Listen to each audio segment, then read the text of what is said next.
Hay'adaha ammaanka ee gobolka Banaadir ayaa gacanta ku soo dhigay haweeneydii dhashay 2 carruur oo gabdho ah kuwaas oo baraha bulshada la soo dhigay ayagoo la siinayo maandooriyaha nooca shiishada loo yaqaan isla markaana laga duubay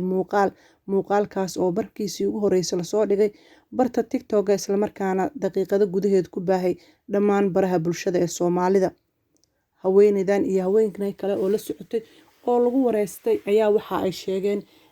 waxaa ka muuqatay haweeneyda carruurta dhashay in aanay waxba u arkin in ilmaha shiishada ee cabaan oo la dhuuqsiyo balse ay ku doodaysaa in ay aad uga xanaaqday in ilmaheeda barta TikTok la soo dhigay. Sida ka muuqata haweeneydan oo dad badan ay ku eedeeyeen inay tahay kheyr mas'uulad isla markaana aan istaahilin in ilmaha ay gacanta ku sii hayso ayaa u muuqata in ay iska difaacayso in falkan ay bari ka tahay balse la khiyaanay oo laga duubay carruurta iyadoo markaasi sheegtay xilligaasi in ay hurdaysay taasoo u muuqata been cad oo ay soo dhoodhoobtay. Haddaba lama yaqaano go'aanka gobolka Banaadir ee uu ka gaarayo dadkan ku eedeysan in carruurta maandooriyaha ay siiyeen iyo waxa laga yeelayo balse marka hore ila daawo muuqaalka.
فيديو markii ilmahaaga laga duubay ma joogtay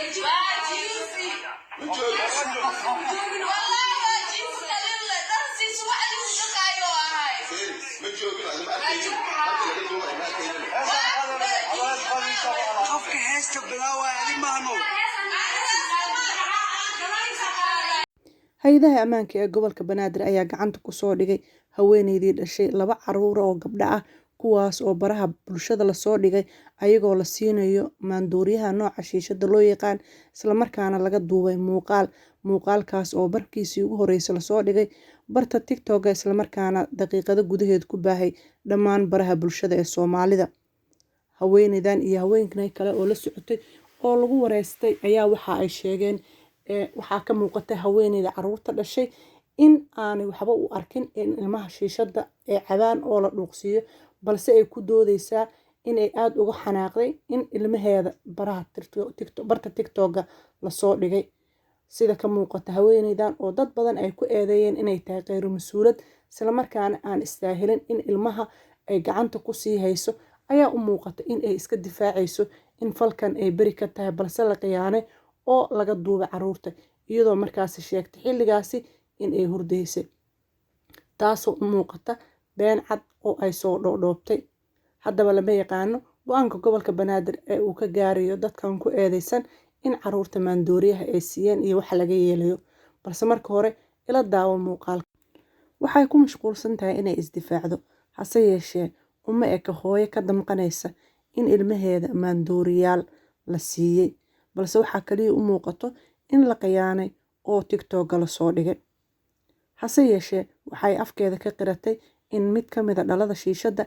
in iyadu ay walaalkeed ka soo qaadatay taasoo caddeyn u ah inay tahay hooyo iyadu isticmaasha laf ahaanteeda maandooriyaha isla markaana gurigeeda oo carruur badan oo ay iyadu dhashay ku nool yihiin ay halkaasi ku dhuuqaan. Waxaana caddeynaysa in iyadu ay inta badan iska difaacayso eedeynta loo haysta ee ah in iyadu ay siisay caruurta isla markaana muuqaalka ay ka duubtay. Intaba waa ay inkirtay inay iyada duubtay, hase yeeshee marnaba afkeeda ma uusan soo qaban in ay iyada siiso, oo waxay ku andacoonaysaa in qolka kale ay ku jirtay. Waalidiin fara badan oo ku nool magaalada Muqdisho ayaa isticmaala noocyada kala duwan ee maandooriyaha, taasoo ah nasiib darro aad u weyn, waayo bey'ada ay caruurtooda ku korinayaan ayaa ah mid aan caafimaad lahayn, waayo waalidku waxa uu isticmaalo ayuu canuga yarna ku daydaa. Tusaale ahaan, caruurta waalidkood jaadka cunaan waxay qarka u saaran yihiin in ayagoo yarna ay jaadka cunaan, sida mararka qaar TikTok laga arkana ilmo yar oo laan caleeno jaad ayagoo afka loogu hayo lasoo geliyo sawiro yar amaba qayb yar oo muuqaal ah. Hase yeeshee, sida lagu soo helay haweeneydan iyo gabadha kaleetood oo iyadana ku eedeysan in ay ka dambeeyeen falkan, waxaa la sheegay in maamulka gobolka Banaadir ee maalmihii lasoo dhaafay tan iyo markii muuqaalka baraha bulshada uu ku baahay in ay isku howleen in ay raadiyaan qofka ay tahay hooyadan amaba waalidiinta dhale caruurtani, balse nasiib wanaag gacanta ugu dambeyn lagu soo dhigay maanta, taasoo ay sahleen dad badan oo ka tirsan maamulka gobolka Banaadir oo ayagu u kala diray dad ayagu kasoo baaraan degay isla markaana soo hela qoyska caruurtani gacanta ku hayaan, taasoo noqotay faa'iido weyn maadaama caruurtan laga yaabo in maamulka gobolka Banaadir uu ka badbaadiyo hooyadan ama waalidiintan khayr mas'uulka ah. Kumanaan caruur ah ayaa magaalada Muqdisho waxa ay ku nool yihiin wadooyinka, waxa ay dhuuqaan koolada noocyadeeda kala duwan, iyadoo intaasi ay sii dheer tahay noocyada kala duwan ee maandooriyaalka, khamriga iyo sidoo kale taabuuga oo meel walba oo ka mid ah wadooyinka magaalada Muqdisho lagu iibiyo. Inkastoo aysan jirin hay'ado isku howla in caruurtaasi ay badbaadiyaan, hase yeeshee mararka qaar waxaa la arkaa in maamulka gobolka Banaadir qaybo yar oo ka mid ah ay isku dayaan in ay weeraraan goobaha lagu gado isla markaana ay wax ka qabtaan. Hase yeeshee taasi waa mid aad u liidata oo aan gaarsaneyn heerkii loogu talagalay. Tusaale ahaan, xaafado badan oo magaalada Muqdisho ah waxaa dhibaato ka jirta iskuulaadka, waayo waxaa la sheegay wadooyinka iskuulaadka loo maro amaba iskuulka banaankiisaba in lagu iibiyo. Waxaa jirto sidoo kaleetood xaafadaha qaarkood in waalidiintu ay dhibaatooyin ku qabaan goobaha xaafadahooda